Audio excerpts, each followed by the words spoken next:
ओम नमः शिवाय। हर हर महादेव। जय शिव शंभू। भोलेनाथ की कृपा आप सभी पर बनी रहे। आप सभी का स्वागत है हमारे यूट्यूब चैनल पे। दोस्तों, आज शिवरात्रि के पावन बेला पर आइए सुनते हैं शिवरात्रि के कुछ कथाएं। तो चलिए वीडियो में आगे बढ़ के कथा का श्रवण करते हैं। एक बार चित्रभानु नाम का एक शिकारी था। वह जंगल में जानवरों का शिकार करके अपना घर चलाता था।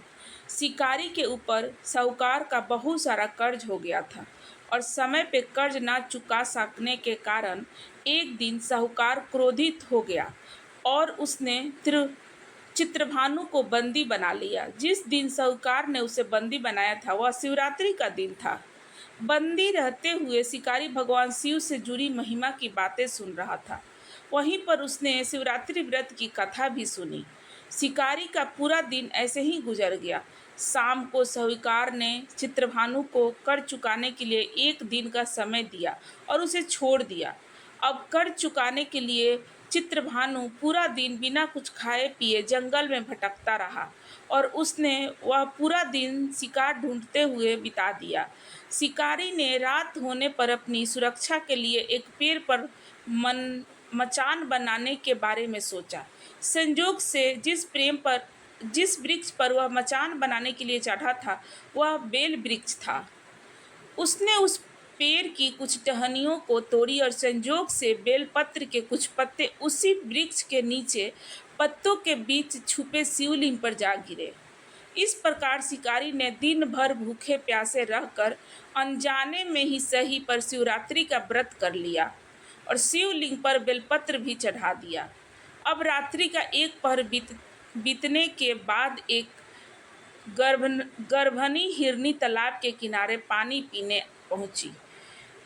तो शिकारी ने उसे मारने के लिए अपना धनुष और तीर उठाया तो संजोग से फिर से उसके हाथ से धक्के से कुछ पत्ते और जल की कुछ बूंदें जिसे उसने पत्तों को दोनों बनाकर अपने लिए रखा था, उस पत्ते में से जल की कुछ बूंदें नीचे रखे हुए शिवलिंग पर गिर गई और अनजाने में ही सही शिवकारी की प्रथम पहर की पूजा भी हो गई। इधर हिरनी शिकारी को देखकर बोली, मैं गर्भवती हूँ और शीघ्र ही अपने बच्चों को जन्म देने वाली हूँ। मैं वचन देती हूँ कि बच्चे को जन्म देकर मैं शीघ्र ही तुम्हारे पास वापस आ जाऊंगी, तब तुम मुझे मार लेना। शिकारी को इस पर दया आ गया और उसने जाने दिया। थोड़ी देर बाद एक और हिरनी आई। शिकारी ने उसे देखा तो तुरंत बिना कुछ देर किए धनुष पर बाण चढ़ा दिया। धनुष पर बाण साधने के कारण कुछ बेलपत्र फिर से टूटकर नीचे स्थापित हुए शिवलिंग पर जा गिरी और इस तरह से उनकी दूसरी पहर की पूजा भी संपन्न हो गई। अब इस मृगनी ने भी निम्रता पूर्वक शिकारी से विनय निवेदन किया कि मैं थोड़ी देर पहले ही ऋतु से निवृत्त हुई हूँ, अपने प्रेमस के तलाश में भटक रही हूँ। मैं वचन देती हूँ कि अपने पति से मिलकर शीघ्र ही वापस आ जाऊंगी, तब तुम मुझे मार लेना। शिकारी को उस पर भी दया आ गई और उसे जाने दिया। अब रात्रि की आखिरी पहर बीतने को था। फिर एक हिरनी अपने बच्चों के साथ उधर से निकली तो शिकारी ने उसे मारने के लिए तुरंत ही धनुष पर तीर चढ़ा दिया। यह देखकर वह हिरनी बोल उठी, हे शिकारी, हमें मत मारो। मैं इस बच्चों को उनके पिता के पास छोड़कर वापस आऊंगी, तब मुझे मार लेना। शिकारी को उस पर भी दया आ गई और शिकारी ने उन सबको जाने दिया। अब शिकार न कर पाने के कारण शिकारी परेशान हो गया। एक तो वह पूरे दिन कुछ खाया नहीं था, भूखा प्यासा था, ऊपर से कोई भी शिकार उसके हाथ नहीं लग रही थी। वह व्याकुल हो गया और पेड़ पर बैठा हुआ वह मारे क्रोध के बेलपत्र तोड़ तोड़ कर नीचे फेंकता चला जा रहा था। इस तरह से उसके हाथों का तीसरा पहर की पूजा भी अनजाने में ही संपन्न हो गई। सुबह होने को ही थी कि तभी एक हिरन उस रास्ते पर आया। अब की बार शिकारी ने सोचा कि चाहे कुछ भी हो जाए, मैं इस शिकार को अपने हाथ से नहीं जाने दूंगा। शिकारी को देखकर वह हिरन कहने लगा, हे शिकारी, अगर तुमने मुझे पहले आने वाले 3 हिरनियों और उनके बच्चों को मार डाला है तो मुझे भी शीघ्र मार दो। बिल्कुल भी देर मत करो, क्योंकि मैं भी उन हिरनियों का पति हूँ। मैं ही उन हिरनियों का पति हूँ। अगर तुमने उन्हें जाने दिया है तो तुमने उन्हें जीवन दान दिया है, तो मुझे भी कुछ समय के लिए जीवन दान दे दो। मैं तुम्हें वचन देता हूँ कि उन सब से मिलकर तुम्हारे पास वापस आ जाऊंगा। तब तक तुम मुझे मार लेना। शिकारी को इस पर भी दया आ गई। उसने उसे भी जाने दिया। अनजाने में ही शिवरात्रि का व्रत कर लिया। इस कारण उसके द्वारा उपवास, रात्रि जागरण और शिवलिंग पर बेलपत्र चढ़ाने से उसका हिंसक हृदय अब कोमल हो गया था। उसकी हिंसक प्रवृत्ति शांत हो गई थी और कुछ ही क्षणों के बाद उसने जो कुछ देखा उसे अपनी आंखों पर विश्वास नहीं हुआ, क्योंकि वह हिरन अपनी पत्नी और बच्चों के साथ शिकारी के सामने उपस्थित था। जंगली पशुओं की ऐसी सामूहिक प्रेम भावना देखकर शिकारी को अपने आप पर बड़ी गिलानी महसूस हुई। उसकी आंखों से आंसू निकल पड़ी। उसने हिरन के पूरे परिवार को जाने दिया और फिर जीवन में कभी भी हिंसा न करने का निर्णय लिया।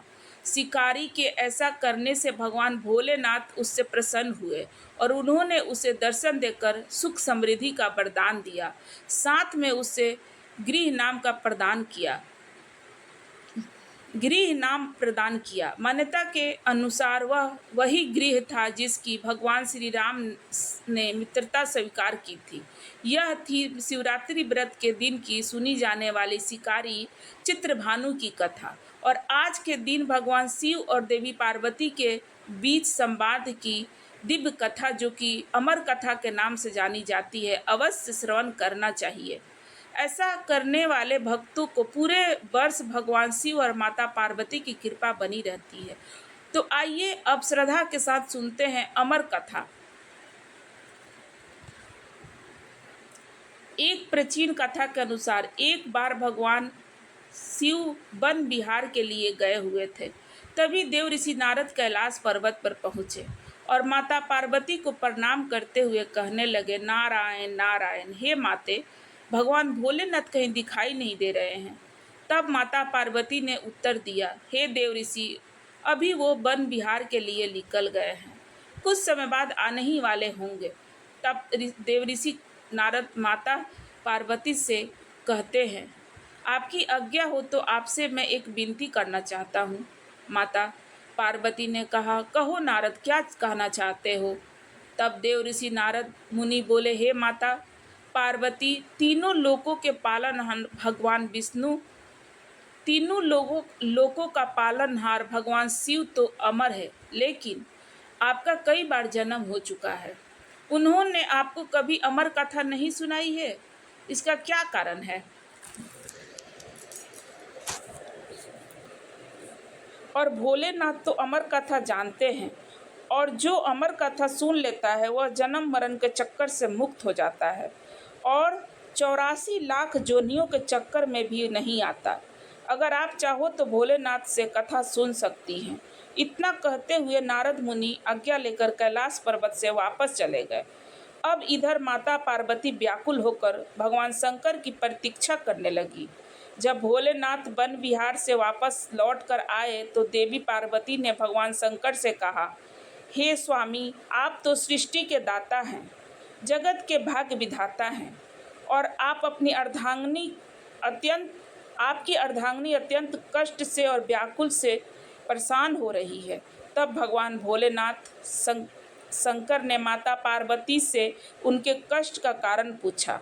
तब माता पार्वती ने कहा, हे प्रभु, आप तो जन्म मरण से मुक्त हो गए हो और मुझे संसार में कई बार जन्म लेना पड़ता है।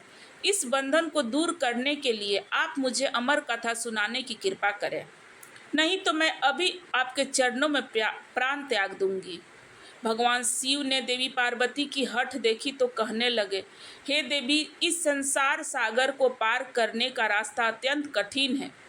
इसमें बहुत से लोग सत्कर्मों को भूलकर पंच विषयों का शिकार बन जाते हैं, कुकर्मों में फंसकर अपने कर्मों का फल भोगते हैं और बार बार जन्म मरण के 84 योनियों के चक्कर में फंसे रहते हैं। उन पर भगवान कभी प्रसन्न नहीं होते। जब तक कि जीव को अपनी आत्मा से भगवान भक्ति और सत्य धर्म को प्रचार का ज्ञान ना हो, तो वह सफलता प्राप्त नहीं कर सकता। मैं तो शक्ति भक्ति सत्य धर्म के पूर्ण ब्रह्म ज्ञान के द्वारा ही अमर हूँ। जन्म मरण से भी मैं मुक्त हूँ देवी। अगर आपके मन में यही आशा है तो कृपया व्याघ्र गुफा में बैठकर मैं तुम्हें वह अमर कथा सुनाऊंगा। और फिर उसी समय भगवान शिव देवी पार्वती को लेकर व्याघ्र गुफा में पहुंच गए। जब भगवान शिव ने गुफा में आसन लगाया तो उन्होंने अपनी शक्ति द्वारा कलालिंग रुद्र नाम का एक ग्रह प्रकट किया और उसे आज्ञा दी कि गुफा के आसपास एक ऐसी अग्नि प्रकट करो जिससे सभी जीवधारी यहाँ से दूर चले जाए। भगवान शिव की ऐसी आज्ञा पर रुद्रा ने ऐसा ही किया। जिस स्थान पर भगवान शिव का आसन था उसके पास में ही एक शुक्र अर्थात तोते का घोंसला था। उस घोंसले में एक अंडा पड़ा हुआ था। उस अंडे पर किसी की भी नज़र नहीं पड़ी और ना ही रुद्र अग्नि उसे जला पाई, क्योंकि वह जीवधारी तो अभी उत्पन्न ही नहीं हुआ था। परंतु उसके अलावा सब जीवधारी या तो मृत्यु को प्राप्त हो गए या फिर वहाँ से दूर चले गए। इसके पश्चात भगवान शिव ने नेत्र बंद करके एकाग्र चित्र होकर देवी पार्वती को अमर कथा सुनाने लगे। अमर कथा की शक्ति द्वारा उस अंडे में से एक जीव प्रकट हो गया और इधर अमर कथा सुनते सुनते देवी पार्वती को निंद्रा आ गई। अब देवी पार्वती के स्थान पर वह शुक्र पक्षी अमर कथा सुनकर हुंकार भरने लगा। अमर कथा जब संपूर्ण हुई तब भगवान शिव ने नेत्र खोले और देवी पार्वती जी से पूछा, क्या आपने अब अमर कथा सुन ली है?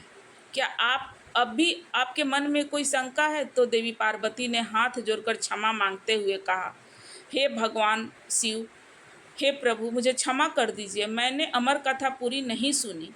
तब भोलेनाथ ने पूछा, तो फिर हुंकार कौन दे रहा था? देवी पार्वती जी ने कहा, मुझे नहीं पता। तब भगवान शिव ने इधर उधर देखा तो उन्हें शुभ पक्षी की नज़र आया, जो कि प्रभु को देखते ही उड़ गया। तब भगवान शिव उस पक्षी को मारने के पीछे पीछे दौड़े। वह शुभ पक्षी उड़ता उड़ता तीनों लोकों में गया, परंतु उसे कहीं भी जगह नहीं मिली।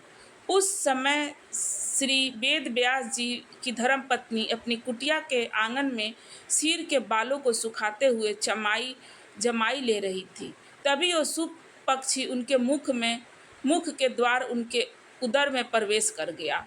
भोलेनाथ रूप बदल कर वहाँ पहुँचे और जाकर उन्होंने ऋषि की पत्नी से कहा, हे देवी, आओ लाओ हमारा पक्षी वापस करो। ऋषि पत्नी ने कहा, महाराज देख लो, हमारे पास तो कोई पक्षी नहीं है। तब भगवान शिव ने कहने लगे, वह पक्षी जो अभी अभी तुम्हारे पास आया है और अभी भी तुम्हारे पास है, सिर्फ अपना स्वरूप बदलने के लिए वह तुम्हारे गर्भ में अलोप हो गया है। जब ऋषि पत्नी नहीं मानी तब भगवान शिव ने वेद व्यास जी से कहा कि आपकी पत्नी के मुख द्वार हमारे पक्षी उनके पेट में चला गया है। आप अपनी पत्नी से पूछ लो उसके पेट में हमारी पक्षी गया है कि नहीं। तब वेद व्यास ने अपनी पत्नी से पूछा कि तुम्हारे पेट में कोई पक्षी गया है क्या? वेद व्यास की मुनि की पत्नी कहने लगी, नहीं, मैंने तो किसी भी पक्षी को नहीं देखा, लेकिन प्रभु, ऐसा अनुभव होता है कि जैसे कोई जीव मेरे पेट में ब्याह चला गया है। मुनि ने प्रभु से प्रार्थना की, हे महाराज, आपका वचन तो सत्य है, परंतु स्त्री के गर्भ से पक्षी भला कैसे निकल सकता है? इसका तो बस एक ही उपाय है कि इस स्त्री को मारकर उसके पेट से पक्षी को निकाला जाए। भगवान शिव कहने लगे, इतनी सी बात के लिए भला इस स्त्री को मारने की क्या आवश्यकता है? इस नादान स्त्री पर तो हमें बहुत तरस आ रहा है। हमें तो उस शैतान पक्षी पर क्रोध आ रहा है जो अपना रूप बदलने के लिए इस बेचारी स्त्री के गर्भ में अलोप हो गया है। जब वह बाहर आएगा तब हम उसे मार देंगे। व्यास मुनि कहने लगे, हे महाराज, इसका क्या कारण है? आपकी जो इच्छा है वह आप कह सकते हैं। यह शब्द सुनकर शुभ पक्षी शंकर जी के भय से माता के गर्भ से बाहर नहीं आया। अब त्रिलोक स्वामी भी वहीं बैठकर शुभ पक्षी के बाहर आने की प्रतीक्षा करने लगे। जब भगवान शिव प्रतीक्षा कर रहे थे तब संसार के सभी कार्य भी रुक गया और इस प्रकार तीनों लोकों में हाहाकार मच गया। अब देवी देवता विचार विमर्श करने लगे कि भगवान शंकर को कैसे वापस लाया जाए। तब देवताओं से आज्ञा मानकर नारद जी वेद व्यास मुनि जी के पास गए और शंकर जी के पास पहुँचे और जाकर प्रणाम करके कहने लगे, भगवान शंकर से कहने लगे, हे डमरूधारी, त्रिशूलधारी, हे तीनों लोकों के पालनहार, हे महाकलेश्वर, हे नीलकंठ, हे भोलेनाथ, आपका यहाँ कैसे आना हुआ? तब शंकर जी कहने लगे, नारद जी, यह समस्या आपकी ही पैदा की हुई है। आप मुझसे ही पूछ लेते, मैं ही शुभ पक्षी पूछ रहे हैं। शुभ पक्षी व्यास मुनि की पत्नी के गर्भ में अलोप हो गया है। जब वह बाहर आएगा तब मैं उसे मारकर ही वापस आऊँगा। देव ऋषि नारद ने कहा, प्रभु, आपका तो वचन है कि जो भी अमर कथा सुन लेता है वह अमर हो जाता है, वह जन्म मरण के चक्कर से मुक्त हो जाता है। और यह शुक्र पक्षी भी तो आपसे अमर कथा सुनकर अब अमर हो चुका है। सो अब यह आपके भय से माता के गर्भ में बाहर ही नहीं आ रहा और बेचारी स्त्री को भी कष्ट हो रहा है। इसीलिए हे भोलेनाथ, इस पक्षी को वरदान देने की कृपा करें, क्योंकि आपने अमर कथा सुनने वाले को अमर हो जाने का वरदान दिया है। और यदि आप इस सूक्ष्म पक्षी को मार देंगे तो आपकी अमर कथा भी झूठी हो जाएगी। तब भगवान शिव ने उस शुक्र को अमर हो जाने का वरदान दिया और वे वापस कैलाश पर्वत पर लौट आए। फिर वही शुक्र पक्षी जिनके आयोजन पुत्र बने। गर्भ में ही उन्होंने वेद, पुराणों और उपासिदों का ज्ञान प्राप्त किया और वह अपनी माता के गर्भ में 12 बरस तक ही रहे। तब देव व्यास जी ने दिव्य दृष्टि से उनसे पूछा कि अच्छा पुत्र, तुम बाहर क्यों नहीं आ रहे हो? तब वे बोले, मैं माया के प्रभाव में कभी पर न जाऊं, इसीलिए मैं बाहर नहीं आना चाहता। जब तक स्वयं श्री कृष्ण आकर मुझे आश्वासन ना दे तब तक मैं गर्भ से बाहर नहीं आऊँगा। तब देव ऋषि नारद जी वहाँ पधारे और उनके कहने पर भगवान श्री कृष्ण स्वयं आकर उन्हें आश्वासन देते हैं कि तुम्हें जन्म लेने के बाद भी माया स्पर्श नहीं कर पाएगी। तब कहीं जाकर सुखदेव अपनी माता के गर्भ से बाहर आए और उन्होंने अपने पिता से भगवान का पूरा ज्ञान भी प्राप्त किया। वही सुखदेव मुनि के नाम से विख्यात हुए। अमर कथा की एक और प्राचीन कथा है जो कि भगवान शिव और अमरनाथ गुफा से जुड़ी हुई है। माना जाता है कि अमर कथा गुफा में कबूतर का जोड़ा रहता था जो आज भी अमर हो गया है और उस कबूतर के जोड़े ने भगवान शिव के मुख से अमर कथा का रसपान किया था, जिसे एक बार देवी पार्वती के पूछे जाने पर भगवान शिव ने सुनाया था। तो आइए अब सुनते हैं भगवान शिव और पार्वती के बीच संवाद की यह अमर कथा। हम अगले वीडियो में इस अमर कथा का पूरा कथा का वृतांत कहेंगे। तब तक के लिए आप लोग इस कथा को सुने। वीडियो पसंद आ जाए तो ज़रूर लाइक कर दें और चैनल को सब्सक्राइब कर दें और ज़्यादा से ज़्यादा इस चैनल को शेयर करें, इस वीडियो को शेयर करें। धन्यवाद।